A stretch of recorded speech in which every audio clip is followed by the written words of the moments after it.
Olá, tudo bem? Nós estamos muito felizes porque estamos numa série de estudos bíblicos, uma série inédita, maravilhosa. É sobre a verdade. E hoje o tema, a verdade bíblica sobre o plano da salvação. Prepare o seu coração.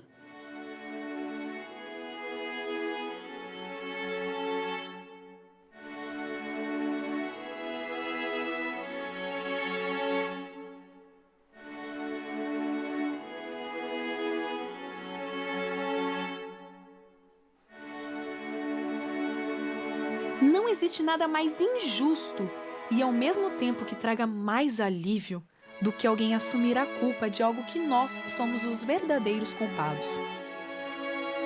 Diante de uma situação como essa, aquele que foi poupado do castigo só tem uma saída correta: ser agradecido ao seu Salvador.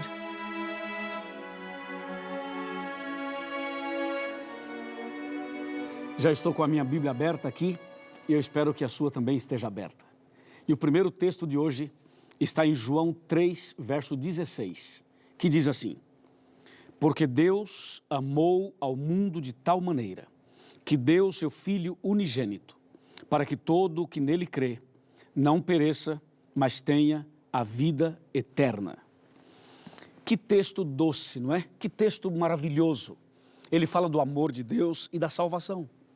Agora, para você entender melhor esse verso que eu acabei de ler, é importante saber por que a Bíblia fala em plano de salvação. Você sabe que só existe salvação porque existe a perdição. Ou seja, uma pessoa só poderá ser salva se estiver perdida. Então, antes de você entender o plano da salvação, é preciso reconhecer que você é pecador. Veja o que diz a palavra de Deus no livro de Romanos.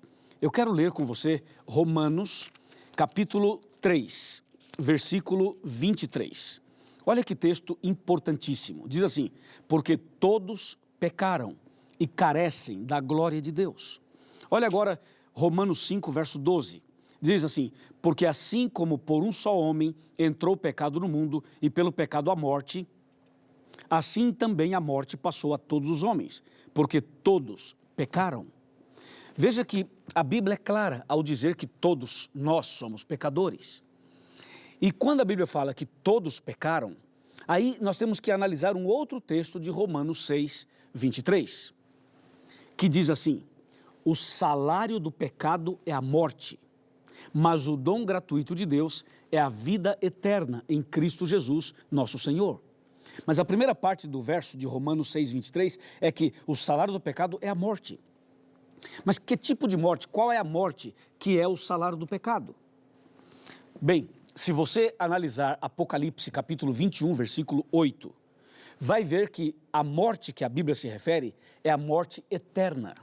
A morte eterna aparece na Bíblia como sendo o salário do pecado. Em outras palavras, como você e eu somos pecadores, nós estávamos condenados à morte eterna, que é o que está em Apocalipse 21, 8, com fogo e enxofre. Agora, eu pergunto, você considera-se um pecador? Você realmente reconhece que você é um pecador, uma pecadora? Eu reconheço, eu sou pecador. E todo ser humano é pecador. Agora veja, qual é o seu salário? Qual é a sua recompensa como pecador? É a morte. E estou falando de morte eterna. Agora vem a pergunta: você quer morrer eternamente? Pergunta para mim se eu quero morrer eternamente. E a resposta é não. A sua também é não. Ninguém quer morrer eternamente. Ninguém quer morrer de maneira nenhuma. Então aí é que vem a intervenção, a ação, a obra, a manifestação de Deus. Então Deus entra em ação para salvar você, para resgatar você da morte eterna. E só havia uma maneira de salvar o ser humano da morte eterna. A única maneira era Deus tornar-se homem e morrer em nosso lugar. Por quê? Porque o pecado nos trouxe uma dívida. E essa dívida era impagável, nenhuma pessoa poderia pagar essa dívida. A morte de um anjo não pagaria, a morte de todos os anjos também não, a morte de uma outra pessoa também não. Somente havia uma maneira de pagar essa dívida, só uma maneira de resolver o seu e o meu problema. Só havia um jeito de salvar você e eu da morte eterna. E esse único jeito era através da morte de Cristo Jesus. E é por isso que o profeta Isaías, no capítulo 7 e no versículo 14 do seu livro, ele faz uma profecia. E essa profecia anuncia a primeira vinda de Jesus. É o que diz a Bíblia assim, eu vou ler. Isaías, capítulo 7, versículo 14. Portanto, o Senhor mesmo vos dará um sinal. Eis que a virgem conceberá e dará à luz um filho, e lhe chamará Emanuel. Veja que a profecia 700 anos antes do nascimento de Jesus já avisava. Jesus vai nascer através de uma virgem. E Jesus então deixou o céu e veio aqui. Olha que espetacular. Veio aqui, nasceu e tornou-se um de nós. Deus conosco. E aqui Jesus passou pelo que eu passo e pelo que você passa. Ele sentiu o que a gente sente. Ele viveu o drama da humanidade. E ele pôde vivenciar na prática aquilo que a gente vive e vivencia todos os dias. E ele veio com um propósito, hein? Ele veio para morrer em seu lugar e para salvar você. Por isso que naquele dia ele foi até o Getsêmani. E ali ele foi traído e foi entregue aos homens, aos soldados. Foi ali no Getsêmani que Jesus fez uma oração que chamou a atenção do céu inteiro. Ou seja, todo o céu olhou para Jesus no Getsêmani. O inferno também. Foi no momento em que Jesus, ali no Getsêmani, orou e disse, Pai, se for possível salvar o mundo sem que eu tenha que morrer, salva, Pai. Jesus disse, se for possível, passa de mim esse cálice. Quando Jesus disse isso, o universo inteiro tremeu, porque Jesus poderia retroceder, poderia desistir. Só que Jesus não parou a oração aí. Jesus continuou dizendo, Pai, todavia, não faça a minha vontade, sim a tua.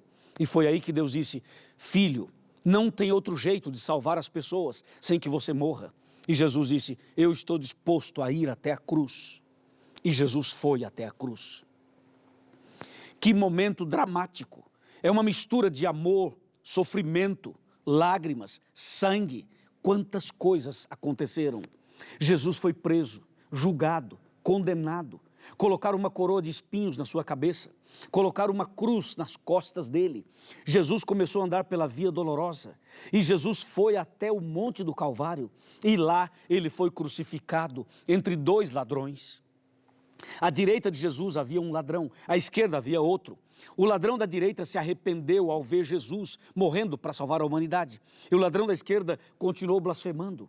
Então, naquela cruz, na cruz de Jesus, Jesus morria pelos pecados de todo mundo. Jesus estava morrendo para salvar a mim e a você.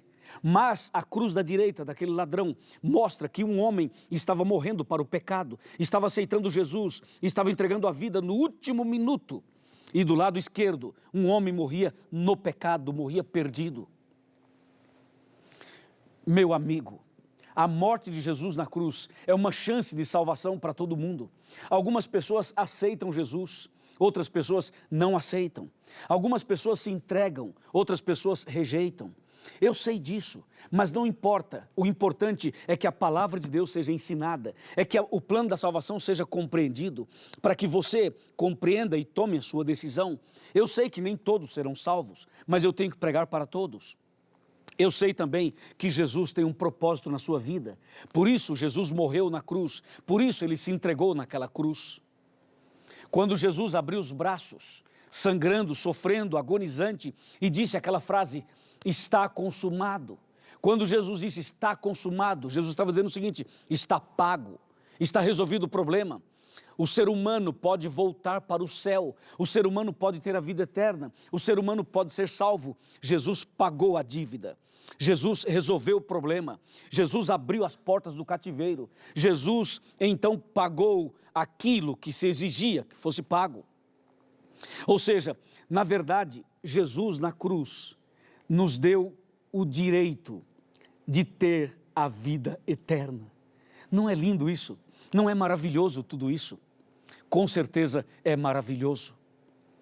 Jesus amou você de tal maneira, como eu li no primeiro texto de hoje, Jesus amou você e a mim de tal maneira que se entregou na cruz. Ou seja, esse foi um amor que não tem explicação. Eu posso ficar aqui o dia inteiro falando, eu não consigo explicar, eu só sei dizer uma coisa, como diz Isaías 53, versos 3, 4, 5, 6 e 7, sabe o que diz lá? Diz assim, resumindo, Jesus diz que ele foi conduzido, levado como um cordeiro para o matadouro. Jesus foi crucificado, sacrificado, como se fazia com os cordeirinhos. E a Bíblia diz, ele não abriu a sua boca, porque ele sabia que esta era a única maneira, a única forma de salvar a humanidade. Você não sente no coração algo diferente? Você não sente o desejo de agradecer a Jesus por tudo que ele fez? Eu tenho certeza que sim. Eu quero te falar um detalhezinho sobre esse assunto. E para isso eu quero sentar aqui na minha cadeira e quero conversar com você. Todas as vezes que eu sento aqui, significa que queremos conversar de coração para coração. É como se eu estivesse sentado na sala da sua casa. Então vem cá, chega perto de mim, pode vir pertinho. Nós somos amigos e irmãos e eu sou o seu pastor também. Meu amigo e minha amiga, eu imagino que você está passando por lutas.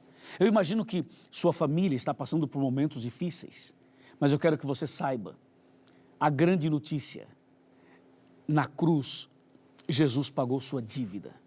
Hoje, entre você e Deus, não tem mais barreiras, não tem mais nenhum obstáculo. Hoje a porta foi aberta, o cativeiro foi aberto. Você pode sair da escravidão, você pode sair desse sequestro, você pode sair dessa situação que te amarra, que te prende. Você pode abandonar esse vício, você pode começar uma vida nova, você pode ser livre, você pode ser uma pessoa feliz. Basta você aceitar Jesus como seu salvador pessoal. E não espere você ser uma pessoa boa ou perfeita, porque você não pode ser perfeito por você mesmo. Não espere que os seus problemas sejam todos resolvidos. Não espere até que a sua enfermidade passe ou a sua dívida financeira se acabe. Venha a Jesus do jeito que você está. Eu estou falando a um empresário, estou falando a uma professora, estou falando a um pastor, estou falando a um evangélico, a um católico, a um espírita, estou falando a um ateu. Estou falando a você, meu amigo, que trabalha como empregado, a você que é empregada doméstica. Estou falando a você que talvez nunca estudou na vida. Eu estou falando com você, Jesus ama você. Olha aqui nos meus olhos. Dá para olhar aqui nos meus olhos? Dá para olhar aqui nos meus olhos? Eu quero te falar, Jesus ama você. Você é muito especial para Ele. Por isso Ele morreu por você. Por isso Ele se entregou por você. Por isso Ele foi até a cruz por você. Então, não fique aí com a cabeça baixa, não fique aí desanimado, derrotado, não desista, por favor, não desista. Talvez eu esteja falando com alguém que já tentou o suicídio, ou alguém que tem esses pensamentos suicidas. Meu amigo e minha amiga, hoje é dia de salvação, hoje é dia de boas novas. Deus amou você de tal maneira que morreu na cruz por você, e depois ressuscitou por você, e agora intercede por você, e em breve voltará para buscar você. Eu aceitei Jesus na minha vida. Eu entreguei minha vida a Jesus. Você também deseja aceitar Jesus hoje? Deseja aceitar Jesus como seu salvador pessoal? Você quer entregar a sua vida completamente a Ele? Venha do jeito que você está. Ah, pastor, mas eu cometi um pecado agora mesmo. Venha do jeito que você está. Ah, pastor, mas eu já fiz coisas horríveis. Venha como você está. Jesus ama você. Jesus está disposto a abraçar você, a trocar suas vestes, a te dar uma nova chance. Jesus pode escrever sua história de novo. Ele pode dar a você uma nova chance. É hoje, é agora. Talvez a sua festa não tinha alegria.